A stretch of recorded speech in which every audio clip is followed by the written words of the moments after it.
Hey everyone. For those of you who don't know me, my name is Stephen Aragon. I'm with the Professional Development Division with the agency.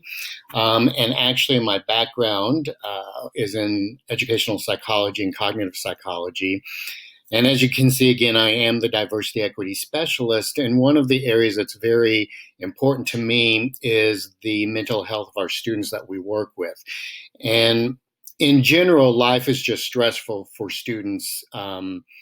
Anyway, and as it is for all of us in many cases, but especially during this particular time with the COVID-19 pandemic and not really knowing what's happening with it, what's happening tomorrow, changes in school, changes in situations, health situations, etc. And so I thought it was important to put this particular workshop together. And it was one that I'd hoped to be able to present in person. But since we can't do that right now, I think this is the next best way to do it. And so I'd like to spend some time sharing with you some ideas about mental health, about what it is, and maybe change some misconceptions potentially that are floating around out there, as well as give you some ideas for working with students who may have mental health issues. And one of the slides that we'll look at, we'll actually see that within students, within the students that we work with, especially our secondary students, mental health issues are on the rise. And so I think being prepared for those is one of the important things that we need to do as educators. And again, I think one of the areas that really falls under this area of diversity and equity. So let's get started. And anytime you want, feel free to pause the session and take a break and come back to it. And we will begin as soon as I get this up and going.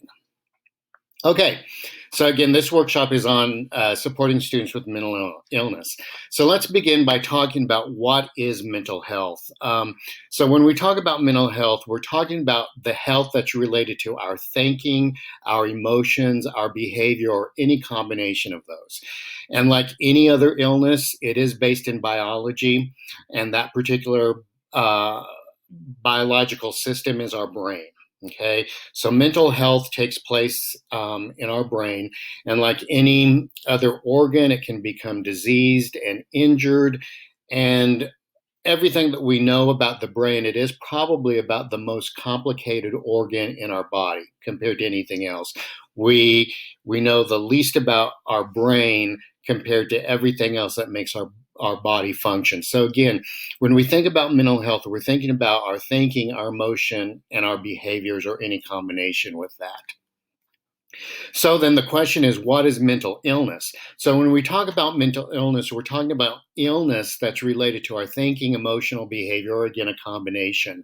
And it's just like any other medical problem, such as heart disease or diabetes. And that's one of the things I really want to push forward, is that we shouldn't think of mental health as being different from any other type of health, or mental illness being different from any other type of illness that can happen to any of us. And we'll talk through some of that. But the basic structure of our brain, and this is so simple, this is very simple if you look up at this little picture, but the way that our brain works is our brain relies on chemical messengers called neurotransmitters. And what these transmitters do is that they transmit electrical charges that have information in it. So electrical charges that have information to other neurons. So if you look at the diagram up here, I can't point exactly. Oh, I can. Let's see. Yes, I can point right here. You can see that we have a neuron right here, and what happens is it sends a little electrical charge through these axon tips, and through this little space called the synapse, sends that electrical charge to the next neuron. And so information, think of it as an electrical current, the same way that kind of electricity works in your house. The current moves from one piece of the source to another through a cord. And as long as that cord is in good shape, that charge gets through and we don't have any problems. Whatever's plugged in works. And When these electrical charges are perfectly timed and balanced, what you can see up here, we have happy brain cells, happy neurons. See, they're smiling because they're very happy. And as you can see down here, I love this picture because it says neurons, best friends forever, except it's really best friends for now. And so the reason that we say it's best friends for now is because the truth of the matter is, at any point in any of our lives, something can happen. It can happen through damage. It can happen through illness. That those neurons kind of get out of sync and causes problems, and that's when we start having mental illness. So, when does the situation become mental illness? Well, one of the first ways that we have mental illness is when disease or injury interrupts or stops the electrical charges from happening. So you can see right over here, this neuron here, he's holding a stop sign because something's happened, something is going on in with that neuron inside our brain that is keeping the electrical charge from moving forward. So something is preventing that. So that's one way that we can have some mental health issues. Another way that we can have mental health issues is that when disease or injury creates too much electrical current. And again, think about this like the electricity in your house. I mean, it's a good way to think about it. If you have, a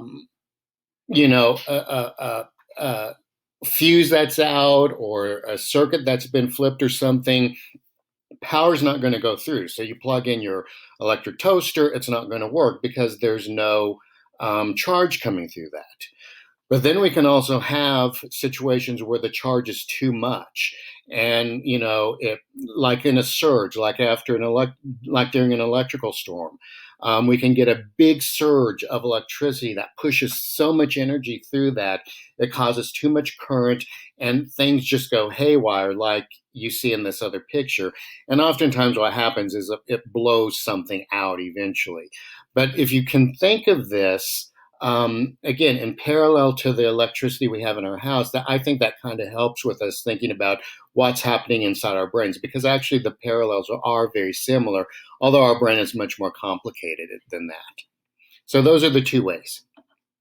So one of the questions that I get asked in education is, why should we as educators care about mental health with our students? Isn't that for somebody else to worry about? And the truth of the matter is, no, it's not. I think as educators, regardless of where we are in the educational system, it's something that we all need to care about and have a role in. And maybe we aren't the counselors. One of the things I do want to stress is I'm not trying to turn you into a counselor, because we do have those resources, and we have them in the schools, and you can refer students. But I think being aware of how this all fits together is important. So if we look at some of the data here, and these data are from 2017, so they are a little older. Usually, mental health data is collected about every 3 years, depending on what it is. But you can see here, what we know in the state of Oklahoma, 32% of high school students in Oklahoma report depression symptoms. The national average is 31%. So our students are slightly more depressed than students from around the country. 21.4% youth aged 13 through 18 experience a severe mental health condition at some point during their life. And this is even at 13% for children in the age range of 8 to 15. 46% of homeless adults have a mental illness and or substance abuse disorder. We know that homelessness is on the rise, and for our students as well. So it's really important that we recognize the impact of what homelessness can have on the health, both physical and mental, of our students. These next two are really important to us because we do serve this population as career and technical education students or teachers. But 70% of youth in juvenile justice systems have at least one mental health condition, and 20% of state prisoners and 21% of local jail prisoners have a recent history of a mental health condition. So remember, again, this is another particular population that we work with within the career tech system. So I think being aware of this. So you can see that mental health is very much present with students that we work with in the state of Oklahoma. So I think that again is one of the reasons we want to care about it. So those are just the numbers, but here's some other reasons.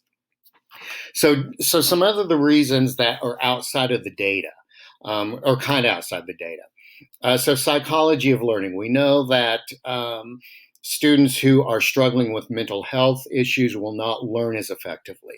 So that psychology of learning, that way that students learn, just won't happen, and it'll be an interference.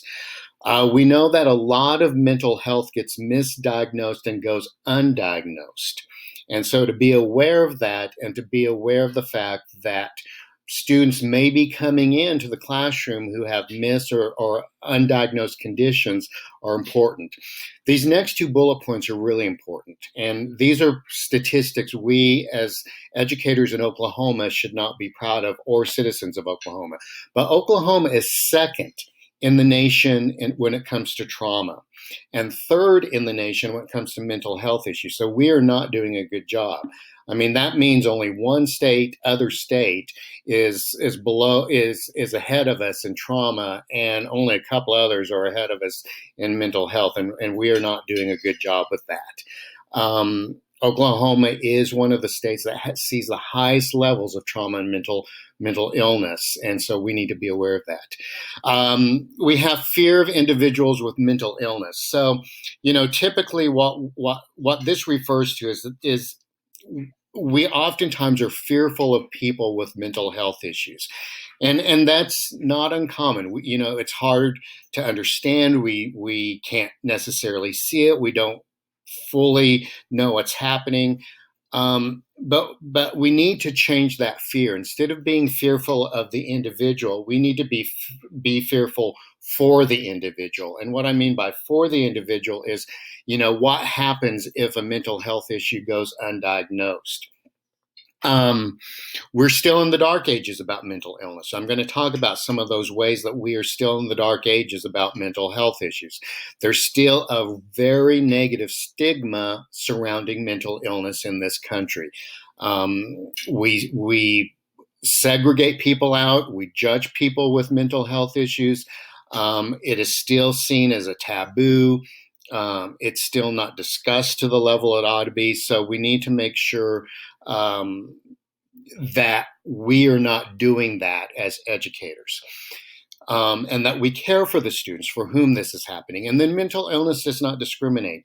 One of I'm going to show you very shortly proof that mental health does not discriminate amongst anyone. It doesn't matter if you're black, white, rich, poor, male, female, young, old. It does not discriminate. Anyone at any time can suffer a mental health issue. And just to prove this, if you look here are some of the faces of mental illness, and maybe ones that you might not be aware of. Maybe some of you are, but if you look up here, Dwayne "The Rock" Johnson, he's talked very much and very openly about his depression issues. So has Bruce Springsteen. Lady Gaga has talked about her issues with depression. Rick Springfield, just a couple of years ago, in fact, I was reading an article on him and had no idea about this, but he attempted suicide as a teenager and even talked about having suicidal thoughts as recently as 2017. So he has been very open about his mental health issues. Prince Harry, we know that he has talked significantly about his mental health issues and the fact that he did not grieve the way he needed to for the loss of his mom, Princess Diana, really impacted some of the kind of the wildlife, the partying lifestyle that we had known him for quite a bit. Howie Mandel has talked not only about depression, but other mental health issues he's had. Naomi Judd, Demi Lovato's talked about being bipolar, and then maybe a couple of people that you may not be aware of, but I want to show, I put them up just so that you, again, to drive this point home that mental health does not discriminate. So right up here, gospel singer Mandisa. I don't know if you know of her music or her story, but had a significant 3-year depression that nearly led to suicide upon the death of one of her best friends from breast cancer, and just could not reconcile why that death happened with her religious beliefs, which we find very common in people trying to balance what's happened with religion, but had a very deep depression, put on a bunch of weight, wouldn't leave her house, and talks about this very openly. And then another person here, and I purposely did not, but there's certainly examples of them. Jared Wilson was a pastor of a mega church, 30 years old. He committed suicide, and he and his wife actually did have a foundation to help with depression, help people with depression. And again, I chose not to put people who had committed suicide. I mean, there's plenty, we know the names. But the one reason that I did choose to put him up is because of being a Christian pastor and this fact that mental health and mental illness does not discriminate. It does not matter who you are. It does not matter your background. It doesn't matter if you're religious or not religious. It just does not matter. All these people have money. All these people can have anything they want, but it was still a factor for them. And so these are just some of the faces you may know. If there was more room here, I could have put tons more pictures on. But if you just go in and Google people with mental illness, you can just see pages and pages and pages of it. And so again, the point is that mental illness does not discriminate. So let's talk just a little bit about some of the dark age beliefs surrounding mental illness. And then I want to show you a video that kind of pulls this together, that actually illustrates the fact that some of these ideas really are outdated. So one of the first ones is that mental illness is primarily a chemical imbalance. We used to think that it was that, and it is a chemical balance. Don't get me wrong there, but we thought it was only something that happened in our head, that something went wrong with the wiring in our brains that caused this. But as we've learned more about mental health, we're learning that it's a little bit more complicated, that some of the factors that can contribute to these chemical imbalances include genetics. We do know that mental health, just like diabetes, heart conditions, run in families. And there's a very good chance that if that's been part of a family history, that gets passed on. We know poor nutrition can influence cause chemical imbalance. And this is really important to think about, especially right now.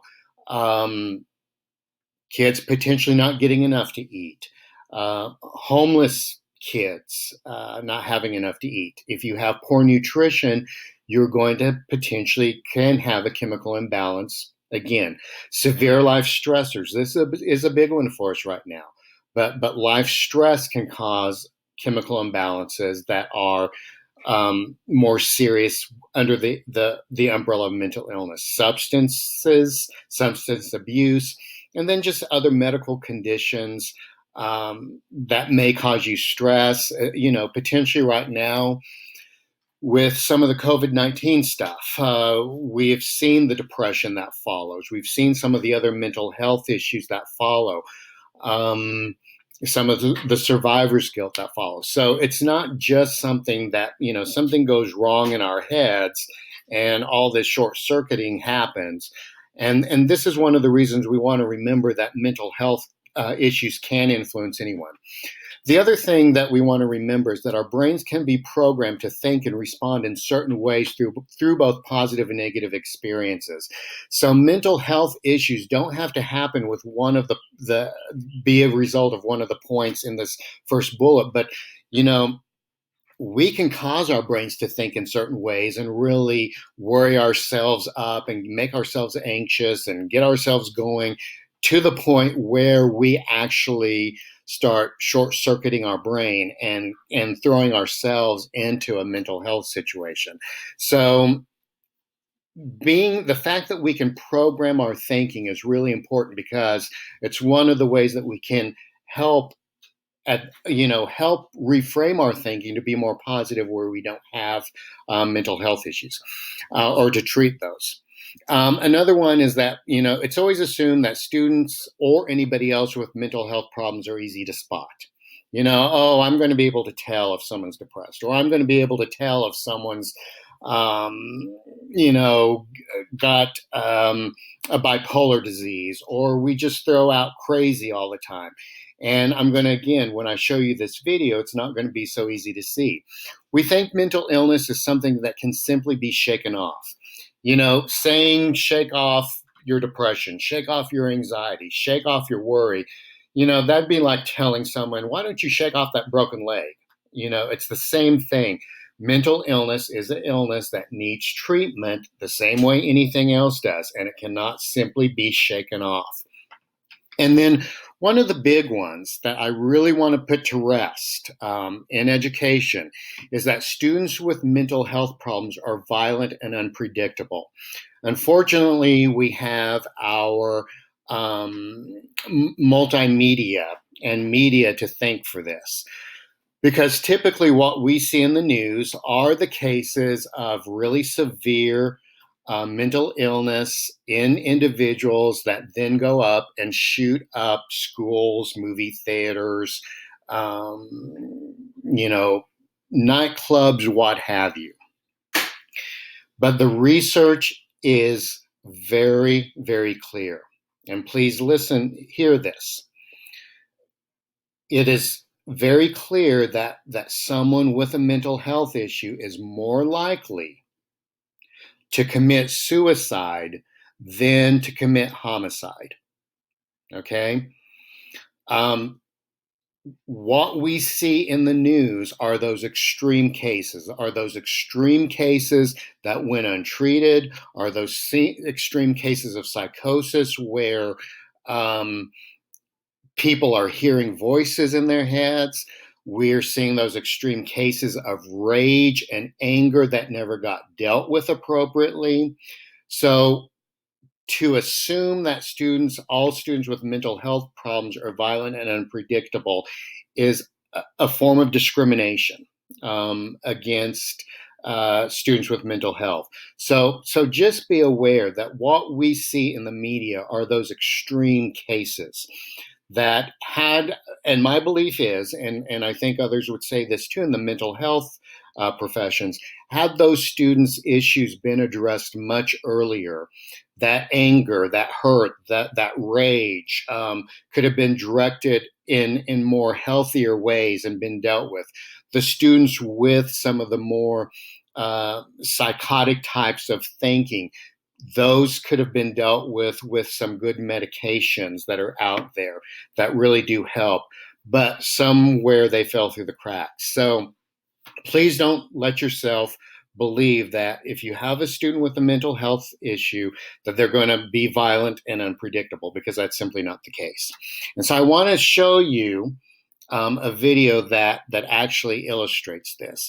And I love this video because I found it a few years ago, and it's so perfect to show how we can miss a mental health issue in a student, how we can assume that it's something that it's not, and how it may not actually present the way that you're expecting. So why don't you listen to Will's story, and I will join you back in just a moment. Depression is increasing among teenagers in the United States. Studies show that more than 3 million adolescents struggle with it. 60% did not receive the treatment that they needed. The stigmas surrounding mental health often prevent open discussions, and as part of our effort to keep conversations about mental health at the forefront, Mark Strassman spoke to one Georgia family about their journey out of darkness. ECO, that. Will Hargan was 17 and carrying a secret only he knew. He said, "Hey, Mom, can we talk?" Tracy Hargan thought her All-American high school junior was feeling typical teenage stress. But then when he said, "I'm depressed," I'm seriously depressed and have been for a long time, that blew me away. He was upbeat. He was getting up every day. He was involved in his activities. So it was confusing. And I'm thinking, what's he talking about? I'm depressed. But your first reaction was denial, Yes. not for him, but for you. Yes. Like, this can't be. And I would know. But Will says he has felt blue since he was 9. Joy really wasn't there much. It wasn't that I started to become sad more often. I just started to become apathetic. What did you tell your mom? I simply told her, look, for as long as I can remember, I've been very depressed. It was a lot of unknown to me, so trying to describe it to her was difficult. But I knew that this wasn't normal, and I knew that I was miserable. It's estimated more than 3 million U.S. children aged 12 to 17 have at least one major depressive episode a year. That's about 1 in 8 adolescents. For years, you just swallowed it. Since I was 9, I just thought, I need to figure this out myself. When Hargan opened up about his depression, his mother realized her next words mattered. So I said to him, "Thank you so much for telling me. Thank you for trusting me. I can tell this is really hard for you. I just want you to know we're going to be here for you. From here on out, you're not on your own." Our brain is a bigger bully. Kim Kirkup, a licensed professional counselor, treated Will for about 8 months. The Hargans gave us permission to talk to her. What is it they did right? By realizing that, whenever somebody's depressed, you have to act. If it drags on for too long, it's just going to exacerbate everything. Will says he never felt suicidal before telling his mother. But had you not told her, or had her response been unhelpful, could you have sunk even lower? That was a moment where things could have gotten significantly better or far worse very quickly. Will is now 19 and a student at Bentley University in Massachusetts. His freshman class was asked to write a one-sentence personal statement on their arm called "Dear World." I wrote the phrase, "I can feel the daylight again" on my forearm right here. Essentially saying, I'm out of the darkness. I can actually feel things again, and I can enjoy the daylight. When you first saw it? Yeah, I broke down because when I saw it, he was standing there so powerfully, so just in his own being. He's telling all these strangers his story, and he's telling them, "I'm better." Something to think about. If someone close to you says, "Can we talk?" For CBS This Morning, Mark Strassman, Roswell, Georgia. Okay, I'm back with you. So we'll talk a little bit more about some of the things that we saw in that video as we go through the rest of the presentation. So let's go on. So why don't we spend a little time, and let's see if I can move my picture down and get out of the way there. Yeah. So some of the common mental health issues in students that we see in students. So two of the things that we're most familiar with, you're probably familiar with, is both anxiety and depression. And sometimes these terms are used interchangeably, but they are very different. And the way that we think about the difference is with anxiety, as you can see up here, everything matters. With depression, nothing matters. So we've either got, when we're anxious, we're worrying about everything. We don't have self-confidence. We're feeling like nothing is ever good enough. We're constantly worrying. Sometimes we might have some imposter syndrome where we think we don't belong here. But again, with anxiety, everything matters. But then with depression, we get to the point where nothing matters. Now, I want to make sure this is where some of the points of the video are helpful. So if you've seen some of the commercials on television for some of the depression medications, they will talk about sadness, low energy, loss of interest, inability to concentrate. And those are actual elements of depression. But in extreme cases, we may not even see those. So the second bullet point, once depression continues on, we can get into levels of extremes of hopelessness, despair, apathy. And this is the scary thing about apathy. Remember, apathy is about emotions, but we can get into apathy to the point of not even being able to feel or express emotion. Remember how Will in that video, and this is the third point, um, and the reason why his mom didn't recognize it is because he was upbeat. He's getting up and involved with his activities and had no idea. And it was because he had gotten to the point where he had no feelings or emotion left. And that's the point where it can get very scary, because that's where potential suicide ideation can come in, because you just don't, you get to the point where you don't feel anything anymore. So one of the things we want to remember is that it's not just something that we're going to see visibly. Again, sadness, low energy, loss of interest, those are in the early stages of depression. But when it gets really intense, people just lose all emotion and are not able to really feel anything or express anything, and just kind of walking around as robots, which is kind of where Will was in the video. So let's go on. Next one. So something else that we'll see very common is trauma. So the old term for this was PTSD, post-traumatic stress disorder. We do not call it that anymore, because disorders are, it's not a disorder, it's something that's very treatable. We think of disorder as being very old-fashioned, or something that's more serious. We now refer to it as post-traumatic stress or post-traumatic stress syndrome. And again, that's because through therapies and medications, we can treat that. But trauma, remember what trauma is. So it's severe psychological distress following any terrible or life-threatening event. So it's the thinking that after we go through something and we sit and think about it, and we realize what's happened to us, and we realize what went on, it's that stress, that distress in our brains that happen afterwards. So it's not during the event.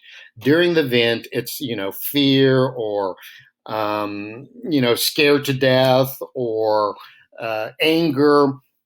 But trauma is something very different. It comes after the event, and typically what our brain does with trauma, because it is so stressful and it is so intense, our brain is designed to actually file away trauma way deep down inside our brains, to the point where we may actually forget it. If you talk to people, for example, who've been in car accidents, they can tell you everything up to the point of impact. They can tell you everything that happened right before impact. They can oftentimes tell you what happened after impact, but they cannot tell you about the actual crash itself, because it was so traumatic and your brain just can't process it. So what the brain did was file that away. And so with trauma, that's why you hear about things surfacing and bubbling back up to the surface. That's trauma, and that's how it works. It gets filed down deep in our brains, and then something reminds us about it, or looks similar to it, or kind of feels a little bit like it, and then it starts coming up, and it's all of a sudden right there. And it's right there to deal with all over again. So some of the types of trauma that we do see in students: abuse or other forms of violence at home can be one type. Homelessness is another. Shame and embarrassment from past failures, especially kids who had failures in front of others, maybe in school. We want to be really careful that we don't cause students shame and embarrassment when they do have failures, but praise those and use those as teachable moments, because we don't want to have traumatic experience where someone won't ever try it again.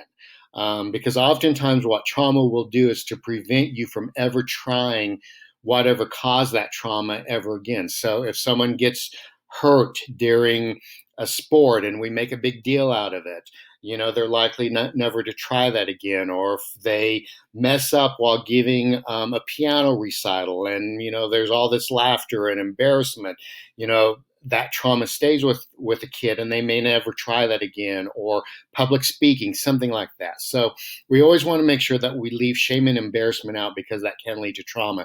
And then various things within society and our environment. And certainly right now, the COVID-19 pandemic, there's a lot of fear around that. There's a lot of uncertainty. There's a lot of unemployment. There's a lot of not knowing what's going to happen tomorrow. Maybe some of the students have a relative who has died from it or gotten very sick from it.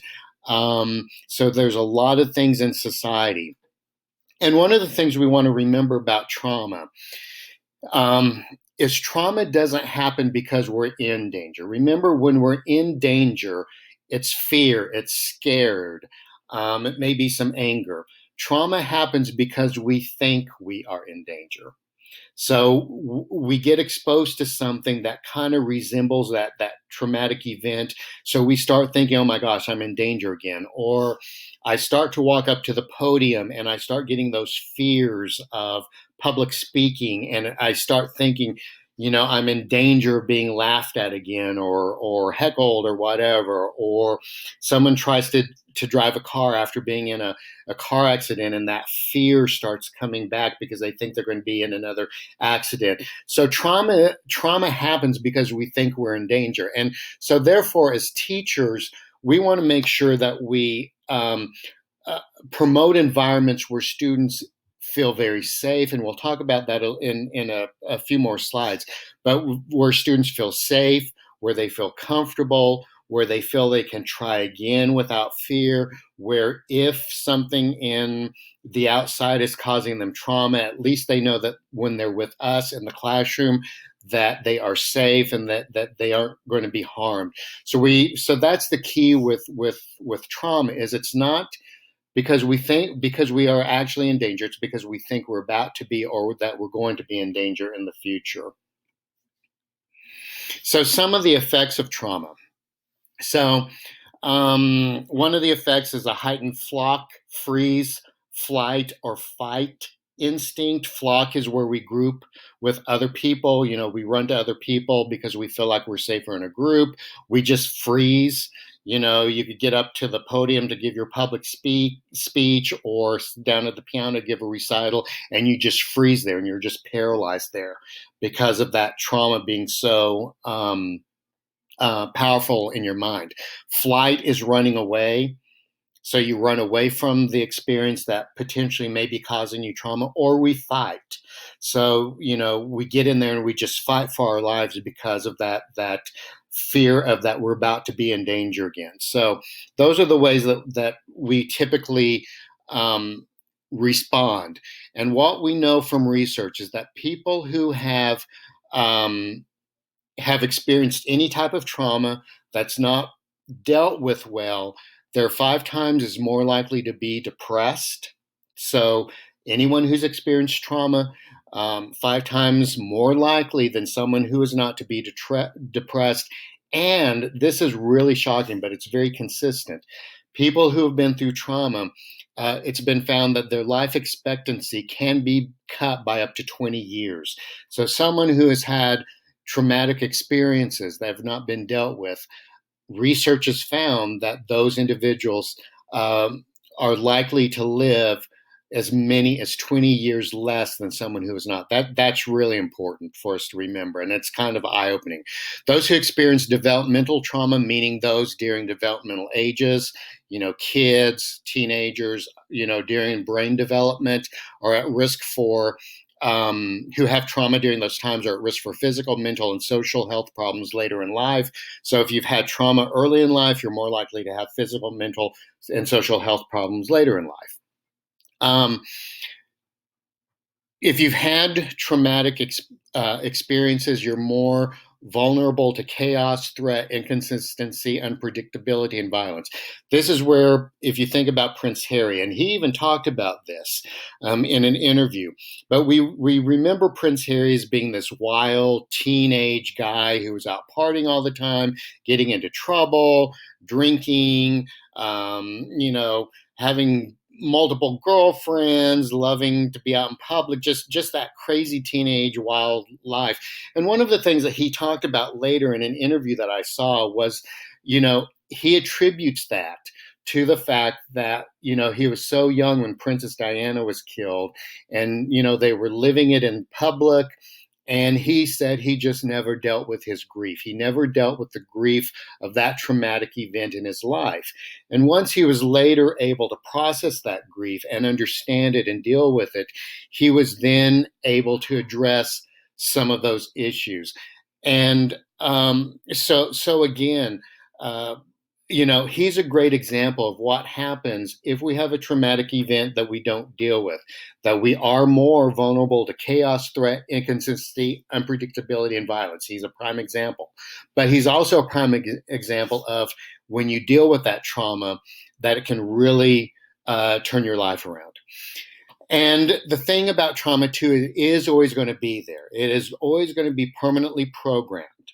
It's an event that happened to us. We can never get rid of it. But what we can do is reduce through therapy, through good social relationships.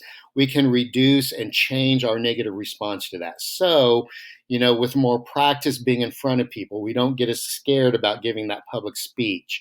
Or with, more practice behind the wheel, we don't get as nervous about, being in another car accident. Or more practice maybe with smaller groups, we can eventually work our way up to giving, a kick and give recitals again.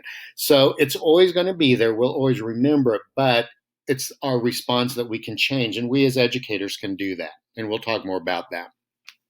So let me switch to just a slightly different angle on this, and let's talk about mental health and some of the cultural challenges that we have. Because if you look, there's some similarities amongst cultures. I'm the diversity equity specialist, so I'm very interested in how social issues and educational issues affect cultures differently. So I want to talk with you. So one of the things, especially in men, is this masculinity syndrome. Men have this idea that they have to be masculine, that they're tough, that they're unbreakable, and to admit having depression or another mental health issue is weak. I mean, kind of a joke that I share is, you can hardly get a man to ask for directions. How are you going to get him to admit a mental health issue if he can't even ask for directions? But that masculinity syndrome that is very prevalent in our culture has done a lot of damage in terms of helping men be able to ask for the help. And that's one of the ways that we as educators, especially working with our students who are still in the developmental stages of their lives, we can really help them, especially, again, the male students, to be okay when you struggle with mental health issues, and that it's okay to admit it, that it's okay to go ask for help, that it's okay to, need counseling or potentially to take a medication for it. That's something that we as educators can help. Okay. So in the Black community, in the African American community, so some of the things that prevent the Black community from reaching out in terms of mental health. One of the things is the lack of information and misunderstanding about mental health. It's seen as a taboo. It's seen as, if you've got a mental health issue, there's, something really wrong with you. It's just seen as a bad thing. It's not seen as parallel to diabetes health or heart disease or anything else. It's something bad. And so let's just keep it under the cover. Within the African American community, some think of depression as, quote, the blues, and something that people will simply snap out of. And as we talked before, you don't snap out of mental health issues. It is something that needs to be treated. we talked a little bit about this when I was showing you some of the faces of mental health, but faith, spirituality, and community. So a lot of, especially in the Black community, religion and faith plays into that. The belief that if someone has a mental health issue, they must not be strong in their faith, or that they're have something wrong in their lives, that they're being punished for, whatever it may be. Um, Pressure from the community, from the stereotype, or being, again, made fun of. So we've got to make sure that we don't use religion in an incorrect way when it comes to mental health. That just because of your religion, because of your spirituality, because of your faith, because of your religious beliefs, that does not make you immune to having mental illness. And so we need to remember that. Reluctance and inability to access mental health services. And in communities, especially poor communities, it's very difficult to access those types of health services. And again, because of the other beliefs, people are just reluctant to do it. And then provider bias and inequality of care. So one of the things we know, and I'm reading because I'd made some other notes, is that African Americans, especially women, are more likely to experience and mention physical symptoms related to mental health problems. And they may describe bodily aches and pains when talking about depression. Men are more likely to receive a misdiagnosis of schizophrenia when expressing symptoms related to mood disorders or PTS. So, in other words, when we talk about provider bias, we oftentimes assume, oh, those, because mental illness can carry aches and pains, because it is part of your biology. There's no surprise that it's going to carry those. But sometimes women will get mistreated or misdiagnosed, and then not get the correct treatment if part of the African American community. With men, it goes to the extreme, goes to the far extreme of schizophrenia without looking at some of the other diagnoses. So there's just oftentimes a lack of knowledge when it comes to mental health care with the African American community that frankly I think we should be aware of. Let me just change my notes and then I'll change the slide for you. In the Latino community, so again, we've got lack of information and misunderstanding about mental health. We've talked about that. Privacy concerns. One of the things that in the Hispanic community, Latina mental health or communities, is that we don't air our dirty laundry in public, that we keep those private. And so oftentimes we won't ask for help. They don't want to talk about any types of challenges or anything that's happening at home. There can be language barriers, obviously, because of Spanish speakers, lack of health insurance, misdiagnosis, oftentimes within the Latino community. So remember, in African American community, women often get misdiagnosed as it being some other health issue rather than a mental health issue. Men get diagnosed as the extreme schizophrenia. Within the Latino community, the misdiagnosed, depression is often described as nervousness, tiredness, or a physical ailment. So what ends up happening is the physical symptoms get treated without understanding what the root cause of those symptoms are. So we got to make sure that, again, providers understand that.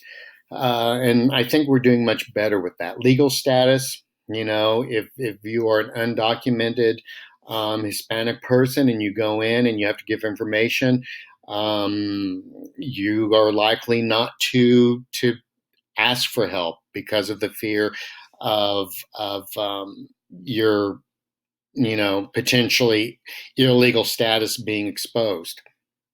Natural medicine and home remedies, that should be remedies. Just the fact that in the Hispanic culture, a lot of home remedies are used, and they feel like the community feels like that's the first step in treating this. And then faith and spirituality, the same in as in the African American community. So again, we want to be aware, and I bring these up not to again judge or to make fun of or anything like that.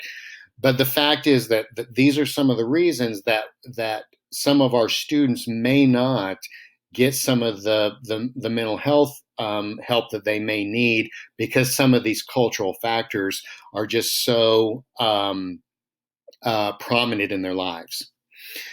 With Asian Americans and Pacific Islanders, this is the culture that believes, a big belief is that they must be successful and cannot show signs of weakness. It's a burden to show emotions. It's seen as being ungrateful for all they have. That if you have depression or you have anxiety, that it's tied. That the assumption is, well, I'm not grateful for what I've got, that I'm being ungrateful. Has nothing to do with that. Has absolutely nothing to do with that. Disrespectful to spiritual beliefs. Again, we've talked about that. They don't know how to talk about mental health with relatives. It's just not understood. And this is a big one for others too, is that if you can't explain and others don't understand or have misunderstandings about mental health issues, it's hard to talk to others about this and be open and honest with it. And they've tried therapy before and didn't find it helpful. This is something that we want to remember, that the first time someone goes to a therapist, you may not click. You got to click with a therapist. You may have to try 2 or 3 before you find one that's a good fit for you, because personalities or the approach they use, it just may be the case. So we always want to make sure that we don't just give up, or if we hear of a student giving up after the first try, that we encourage them to look for someone else, to keep looking until they find someone else that they connect with. Okay. And then finally, as Native Americans, the big ones for this particular group of individuals is the lack of insurance and the poverty that is so rampant in the Native American community, especially when you get into certain areas of the country, the rural location of the reservations. Not having the transportation, or not into an area for mental health, or not having the mental health services on the reservation. So being in that isolation and not being able to have transportation or ease of transportation to get somewhere. And then again, some of the same cultural beliefs that we've talked about, religion, thinking that it's ungrateful, thinking it'll just go away, whatever it may be. So again, the point of me going through these is, if you see some of these happening, or if you hear students talking about some of these factors, you want to encourage them to ignore them, basically, and to look for someone that can help them, and to not see those as detriments, and not to see it as there's something wrong with them. Okay, so let's move now into kind of the final section of the presentation. And this is probably the biggest one. So looking at some of the signs of mental health struggles, and then we'll talk about how we can work with students, and then we'll get wrapped up here. So this slide shows social withdrawal. So some of the examples of social withdrawal, I think one of the big ones is dropping out of previously enjoyed activities. If you notice a student who has been very active, very involved, is always the first to volunteer, engaged in everything, and all of a sudden they just drop out of all that, that's a big sign. So any of those social context, social environment, social activities that a student has been involved with, and it's been a prominent piece of their lives, then all of a sudden they just start withdrawing from it. that's a major sign that something may be happening from a mental health perspective. Mood disturbance. If you see deep sadness in a student or depression, our mark in the mental health field is 2 weeks. If depression lasts longer than 2 weeks, it needs attention from a mental health provider or a family physician who can then refer to a mental health provider. Expressions of hopelessness. So anything with mood, just this down mood. Seeing things as negative versus them positive. And obviously a big one is thinking about suicide, talking about or thinking about suicide. This pessimism, thinking, it's never going to get better. Everything's just going to get worse. There's no hope. Any time that you start seeing that and it continues, we all have our days of, I'm so tired of this, or I'm just tired of, when's this going to be over? Or I'm so tired of what's happening in the world. We all have that. But if it continues on, one of the things about mental health is it has to be kind of persistent. And usually, again, the 2-week mark is what we use in mental health, that if it's still happening after 2 weeks, we need to do something about that, help people with that. So going on with some of the signs, thought disturbances, these have to do with more of what happens in our brains and how we're thinking, or our inability to think. So inability to concentrate can be a big one. Inability to cope with minor problems. Most of us can deal with minor issues, but even when the minor issues are a problem, that may be a sign. Excessive fears or suspiciousness or paranoia can be indicators. Moving on, irregular expression of feelings. This is kind of this is when emotions change and are very different from what you know that person to be. So hostility from someone who's usually pleasant and friendly, all of a sudden they're not pleasant and friendly. Inability to express joy, laughter inappropriate times or for no apparent reason. This is one of the signs of mental health issues. Is laughter, when people laugh at inappropriate times or for no apparent reasons, can be an indication of something a little bit more serious. But again, we're talking about how feelings are expressed, and if anything deviates from the norm. And changes in behavior. This is oftentimes when people just stop caring about themselves. So I've got lack of personal hygiene up there. If you notice rapid weight loss or gain, that can be a sign. Drug or alcohol abuse, forgetfulness, and loss of personal possessions, not sleeping for several nights in a row, bizarre behavior such as skipping, staring, strange posturing, grimacing, can be an indication that something is not right and firing right in our brains. And unusual sensitivity to noises, light, and clothing can be an indication. So again, not all of these are going to be present. Not all of these indicate, if you see it once or twice, that there's something wrong. Remember that how mental health is diagnosed is if it continues to repeat over time. So we need to see a fairly consistent pattern before. And again, I'm not trying to turn you into diagnosticians, but what I am trying to do is to get you aware of some of the indicators that something may be wrong, so that you can then refer your student or a parent or someone else to the right professional for help. So how can we help as instructors and as tech center staff? So one of the ways that we can help is to recognize mental illness is a disease individuals have no control over. We've talked about this. Mental health and mental illness is no different than someone having heart disease or diabetes or high blood pressure. Um, you can't simply snap out of it. I can't make myself happy.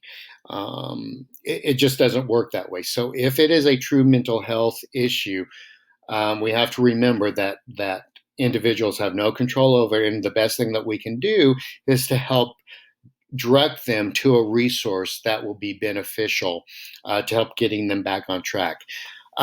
We should not be afraid of students who have mental health issues. And again, sometimes it is scary because if you see behavior that is not um, normal for that individual, you see someone acting different than they normally act. Um, some of the ways that we talked about, that can be a little scary because you don't know what's happening. But you'd be scared if you saw someone having a heart attack. You'd be scared if you saw someone having a stroke. So we need to be able to respond to that. We need to be able to not be afraid when we see that, but to be able to take the steps to help bring the people in or get the individual to the medical professionals that can help with that. We shouldn't just run away. We shouldn't ignore it. But we need to step in and do something about it. We should not use the term crazy. We see this. It's a stereotype. It's a negative stereotype. It's it's a derogatory term to describe someone with a mental health issue. Don't call someone crazy. That it's not appropriate. It's not helpful. We need to stay away from that word. Help students redefine how success is measured and recognize the small victories. So remember, we talked about anxiety, and for especially those students who have anxiety, one of the reasons they have anxiety is because they're always thinking they have to be perfect, and that if something goes wrong or they make the smallest mistake, life is over, and they're constantly worried about being good enough. And if we can help students redefine how they define success and what success means and how that's measured, as well as helping them see the small victories within a larger process or a larger procedure or a larger body of knowledge that we're trying to learn, that will really help to bring down a student's level of anxiety. If they know they can fail, if they know that failure is welcomed, if they know that they can use failure to learn how to do something better the next time around, that can go so far in helping anxiety. And if we can avoid anxiety, then we can avoid depression, because you know remember, with anxiety everything matters. Depression, nothing matters. So when a student gets, the anxiety runs its course and they realize they can't be perfect, they can't do it all, then they start getting depressed over it all and nothing matters. And so we can nip that in the bud. We can help significantly with students with those two areas of mental health. Get students involved in a task and help them establish routines, especially right now when we talk about a pandemic, or we're talking about any time a student is outside of their normal routine, whatever that may be. Get students involved in a task and help establish routines. Routines do a lot for helping manage stress, for helping manage anxiety, for keeping our brains in check. Know the difference between alone time and isolation. Isolation is what we want to avoid, although some isolation can be good, but if isolation is going on too long, it can be a sign of depression. So I like my alone time. I appreciate my alone time. I embrace that. And we just need to know the difference, to know what is alone time and know what isolation is, because isolation is the one that can be dangerous. And then help connect students who share similar stories. One of the things that we know about good mental health and keeping ourselves up and going is that, if we can realize that we are not alone in whatever the situation may be, whether it's COVID-19 or after a natural disaster, or parents getting a divorce, or, not doing well on an exam the first time, or, struggling with a particular class. If we can connect with people who share similar stories, that helps to reduce some of the anxiety, the depression, some of the other negative thinking that goes around with that. So we can do great good for students, a lot of good, when we can connect students who have similar stories so they can share those experiences and realize, hey, I'm not the only one who's experiencing this. I'm not alone in this. Others have experienced this. And then we can ask each other, well, how do you deal with this? Well, how do you deal with this? This is how I deal with it. Here's what I've done that's worked in the past. Maybe it'll work for you. Why don't we meet up in a couple more days and talk about it and see how it's done? That's why group therapy or support groups work really well, because we're connecting people with similar stories. And so anytime that we can do that, that really does help promote good mental health. Other things that we can do is listen. One of the things we are not good at in this culture is listening. We've got so many other distractions, our cell phones, a computer, right now, if you're working at home, kids, animals, other people, whatever it may be. But we need to listen. And when people tell their stories, we need to turn to them, look them in the eye, and really listen. Again, I want to repeat this. When people are talking to us, we need to turn to them, ignore the cell phone, ignore the email, ignore whatever else. Turn to them and really listen to what they're saying. That is one of the best ways that we can show respect to someone else and show them that we care. We need to show empathy. We shouldn't feel sorry. We need to show empathy. We need to seek to understand. We need to seek to understand, what's going on in someone else's life. We need to understand why someone may be feeling the way they do without judgment, letting them know that it's okay. They're feeling the way they are, whatever that may be. So we want to show empathy. Empathy is understanding. We don't want to feel sorry for them. We want to understand. And that's a skill that we have to constantly work on in developing. Again, I mentioned this, we don't want to judge. The pain that goes along with mental health issues is real. It's not made up. So we don't want to judge. We don't want to judge for the mental illness, or we don't want to assume that how someone's explaining it or some of the symptoms, it's just being made up. We want to show that care and understanding. Make accommodations as needed. Someone's having a bad day, figure out a way to make it better. Figure out a way to maybe push that assignment off or back, or extra time, or giving someone some time by themselves, whatever that may be. But we need to make accommodations for mental health the way that we would someone with a physical disability. And then this next point is trauma-informed care or trauma-informed education. One of the findings, one of the things that we know about trauma, and I talked about this previously a little bit. One of the ways to address trauma, one of the ways that trauma is best addressed and reduced, is through what we call trauma-informed care or education. And that simply means strong relationships, caring relationships. So that child who, has chaos at home, they can come to school and know that you care for them. They know that that environment's safe for them. Research has shown that if we can increase care and understanding for individuals who have experienced trauma, their quality of life increases significantly. Those who are not shown care and understanding, their lives get worse. And we've actually, researchers have proven this.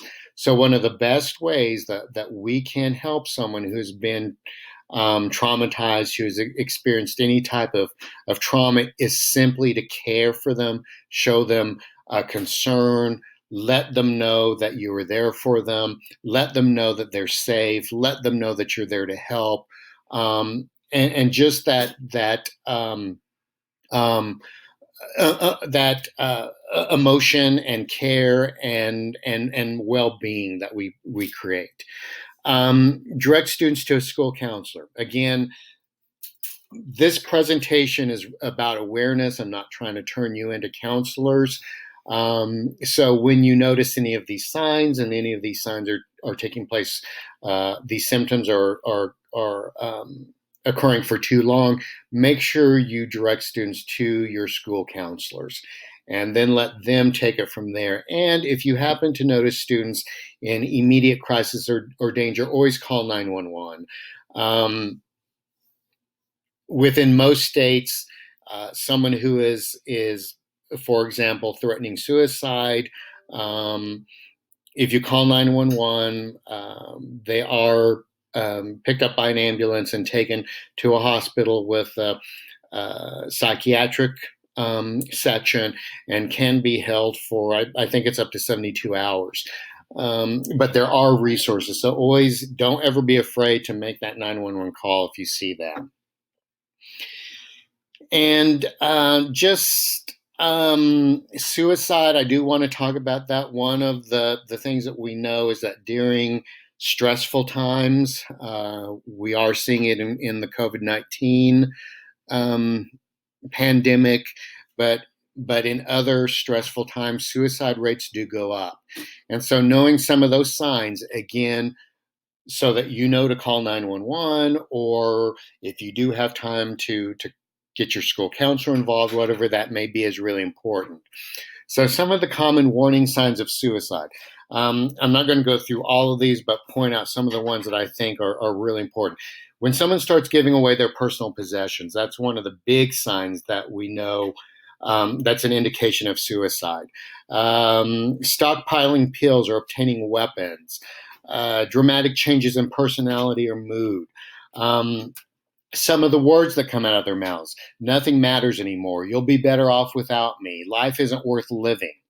Withdrawal from friends, family, and normal activities. Remember, that's a big sign when you start withdrawing from the things that you were always involved with. Sense of hopelessness or helplessness. And any type of history of self-harm or previous suicidal behaviors. So remember, if you remember, and let me just give you some examples, and it ties back to the video. When someone gets to an extreme point of apathy, they no longer express, it is absolutely possible they can no longer express any type of emotion.